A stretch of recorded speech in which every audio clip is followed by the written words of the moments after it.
So let's go ahead and spend some time to discuss the topic at hand that could explain why Bitcoin has moved as fast as it has.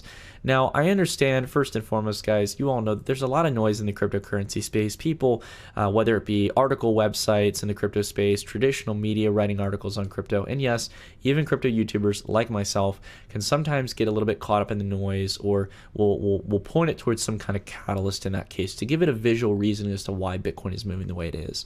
But in today's video, I'm going to be talking about the things that I really try to push personally and say are the reason for crypto. And it's usually things that get underreported on and are very fundamental, not only in crypto markets, but every other market in the world. And that's simply supply and demand. If there's an excess of supply and little demand, prices decline. If there's a shortage in supply that's available to the market and there's a lot of demand, prices move up very quick. And the latter of those two scenarios, the one I just mentioned, is most likely what we're in right now. Now, how can we determine that? How is there any way we can measure that? Well, Bitcoin, being a public ledger blockchain and a simple accounting system of inputs and outputs, shows us that data in real time transparently. It's open to anyone. But many of us don't listen to it. Many of us don't look into it. So what can we look at in regards to Bitcoin's blockchain from the data that we're limited with? What can we determine? Well, there's something in regards to the base transaction model of Bitcoin and how it does its accounting, known as the unspent transactions, right? Or the UTXO model. This is how Bitcoin operates transactions. It's a game of inputs and outputs.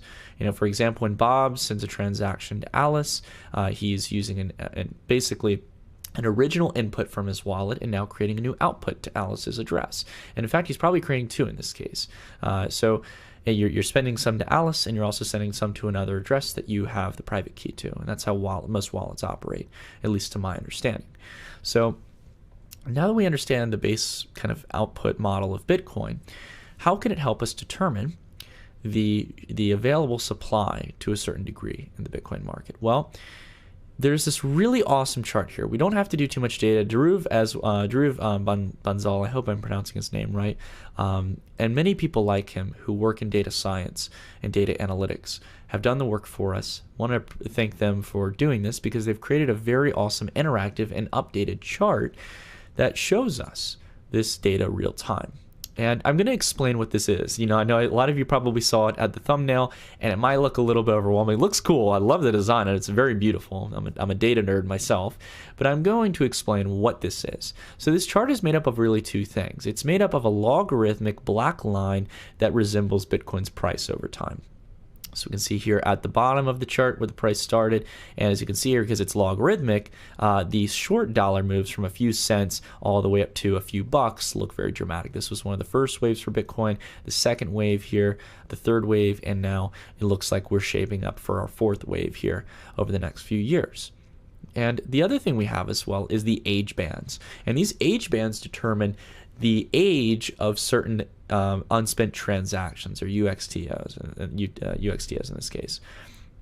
So as we can see here, over time we see a growing band in the blue to greenish colors in regards to the chart. Now, what does this mean? Well, this means that we're having a lot of unspent transactions that have not been spent, right? Have not been exhausted on the network and used for over 5 years, right?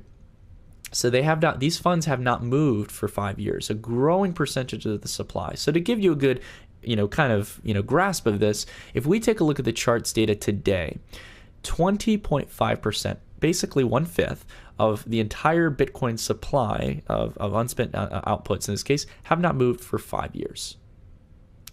That's very significant because back here at the previous peak, back here in around 2014, there was no way Bitcoin outputs could have not been spent for 5 years.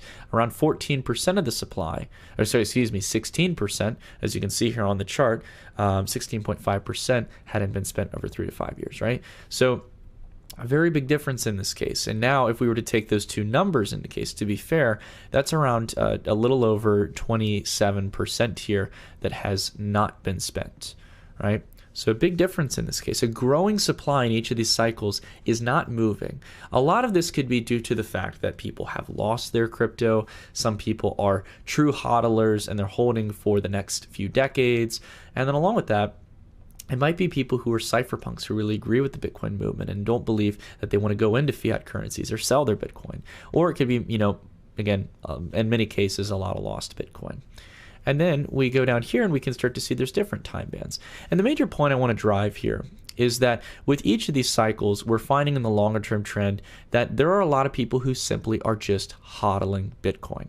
And we all know that's kind of the social trend in Bitcoin, is to obviously just hodl and not let the market sway you either way. You bought your Bitcoin, hold it for the long term. You'll be rewarded in the long term because this is the next evolution of money, right? Well, we can see here that with each cycle, we're seeing these kind of changes over time, the amount of Bitcoin that is moved within a certain period of time, the outputs. And if we take a look back here, for example, to the $4,000 mark, kind of when we were in the accumulation period for Bitcoin. I want you to take a look at the data here. We're going to scroll down a little bit and take a look at these percentages. So within a 12, the outputs that have been within a 12-month period, so the yellow line down to the red, we have a certain set of percentages. We have around roughly 12% that have not been moved within a 6 to 12-month period, 12% that have not been moved in 3 to 6 month period, and 8%, 6%, and 2.5 to 1.35 in this case. So it depends on really what kind of range you want to use in the sense of the age bands. But we can see that a smaller supply in this case had not been moving in a short period of time, in about 12 months. A growing supply of Bitcoin were not moved in a matter of 12 to 18 months, 18 to 24 months. In this case as well, we've also got 2 to 3 years, 3 to 5 years, and the ultimate mark of 5 years. So as more of this top range of the chart is growing, this means that the liquid supply of crypto is shrinking, right? It's shrinking in this case. And if we take a look at the previous cycle, it's the exact same case scenario. During this accumulation period, you were starting to have a squeeze here on the Bitcoin that was really circulating frequently. From all of these lower bands, you see a similar trend. And then eventually, we see a change, right? We see price starting to increase. You see buyers coming in, and you start to see more momentum of Bitcoin coming in and moving on the exchanges. And all of these you can see really outside of the 5 year and the 3 to 5 year. I mean, 3 to 5 year, kind of shrunk its market supply here. We really started to see these getting squeezed and starting to increase the momentum from the lower bands. So you see the most significant moves at the 3 to 6 month, the 1 to 3 month, and also the 1 week to 1 month and 1 day to 1 week, right? So in these accumulation periods, people are starting to pick up. So the thing to take away from this, if you guys want to read into the article, I recommend you check into it. I'll leave a link down below in the description. But again, the major point that I want to drive here is that over time, we are going to get to a very clear picture of the fact that Bitcoin itself has a very finite supply. And in this finite supply, there are going to be a lot of people who decide not to sell. They decide to hold long term.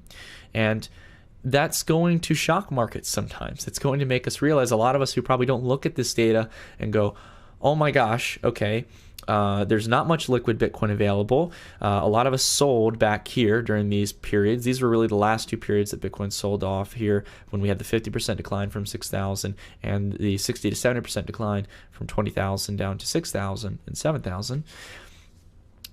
Okay, we need to get back in now. And it's not going to be a matter of, okay, we're going to buy and sell at the market price. No, buyers are clearing through the order book, because the institutional buyers, the big, traders in this case, the smart money, are realizing that Bitcoin moves in very parabolic cycles. And they're not worrying if they're getting Bitcoin at 3,000 or 4,000 or 5,000.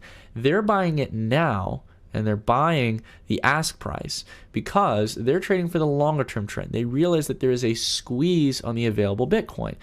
And the way to prove this, guys, I know a lot of people, I hear this all the time, guys, and I hate to say it, it's one of my most disappointing things I hear from you guys, because I love you to death. There is manipulation in cryptocurrency markets, but what I don't like is when I see bulls and bears continuously saying, oh, the price is going up. This is pure market manipulation because you're short on the market or you're waiting to buy in. And then I see prices coming back down. And the bulls are, oh my God, it's market manipulation. These whales, they're terrible people. I liked them when they bought the price, but I didn't like them when they sold it, right? And that's my major point here, is that we've seen historically that Bitcoin has been able to move from the exact same starting point here as we did in December, back here in September of 2017. And in 13 weeks, we were able to make it up. In 91 days, we were able to make it a 558% increase. We've only moved up 258% over a 27-week period, guys. And even if you wanted to shrink it, to over here, for example, it's still 19 bars. It's taken longer to get less gains. This isn't market manipulation. This is buyers starting to accumulate, starting to realize that there is a shortage. There is a huge HODL culture in Bitcoin. Whether you're one of the early stage miners or you're an average everyday person who might have gotten in a year, 2 or 3 years ago, right? You want to hold on to your Bitcoin for the long term. That's the stigma in the culture. And I don't think that's, something wrong in this case.